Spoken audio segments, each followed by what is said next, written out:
José Manuel Romo Predo. Esta actividad consiste en explicar 3 bloques de Siemens EC7200 que no hayamos utilizado en clase. El primer bloque que voy a presentar es el bloque move. Esta se ejecuta cuando tenemos un 1 a la entrada en. Entonces el valor de in se copia a out. En eno tendremos un 1 si la operación es ejecutada sin errores. Los formatos de in y out pueden ser de 8, 16 o 32 bits. Y los formatos de in y out pueden ser de diferentes formatos.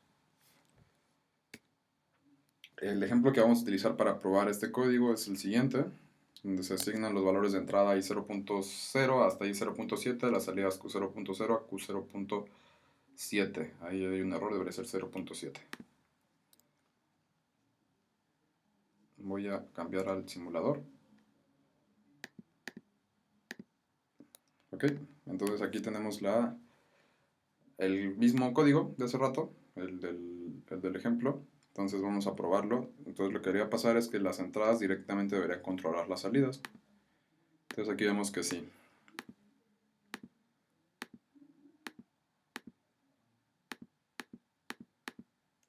Ok.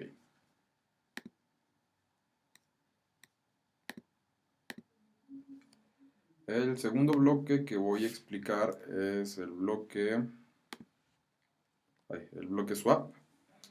La función del bloque swap se ejecuta cuando tenemos un 1 en la entrada enable, entonces el valor en el valor de entrada, en la variable de entrada, se intercambia los valores del byte más significativo con el del byte menos significativo, tomando en cuenta que la variable word tiene 16 bits y son 2 bytes. Entonces el primer byte se intercambia con el segundo.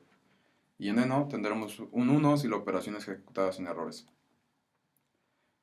Para este ejemplo vamos a utilizar el bloque incrementar word, en el cual vamos a darle de entrada una variable en hexadecimal fe, la cual va a incrementar a ff y se va a guardar en bw50. Después, cuando activemos la entrada i0.1, bw50 va a hacer el switch de esos 2 bytes, por lo que deberíamos ver en la salida ff00 en lugar de 00ff. Voy a abrir el simulador y voy a abrir la simulación. Ok, segundo.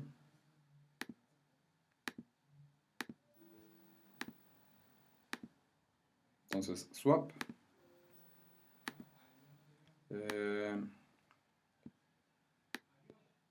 Ok, aquí en este ejemplo vamos a correrlo. Y entonces, déjenme abrir y está en bw50.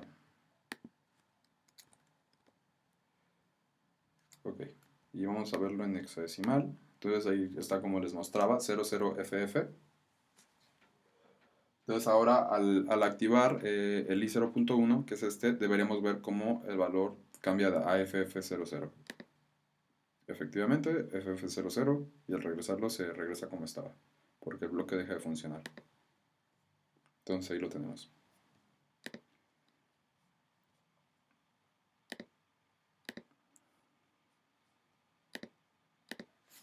Por último, voy a explicar el bloque XOR, el cual se ejecuta cuando tenemos uno en la entrada enable. Entonces se asigna el valor de in1 XOR in2 a out.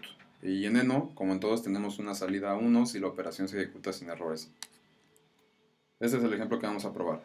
Vamos a almacenar primero en bw0 la variable tipo binario 1010, y después en bw4 vamos a almacenar la variable tipo binario 1111.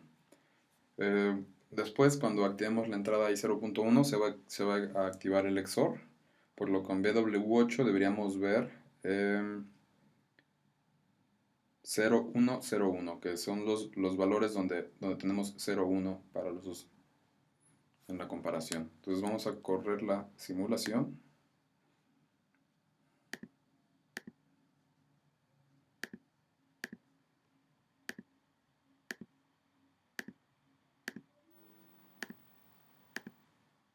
Aquí estamos en el XOR. Y vamos a visualizar nada más bw8. Bueno, vamos a visualizar bw0. Vamos a visualizar bw4. Y vamos a visualizar bw8. Todos binario. Pero es que aquí ya había hecho la operación antes, pero bueno. Entonces, esa es la salida que esperábamos, 0101. Lo importante fue ver que al activar la operación no se modificó el valor, pues porque ya estaba como tenía que ser. Entonces, si hubiera sido un resultado distinto a este, se hubiera modificado. Pero ahí tenemos 0101. Muchas gracias.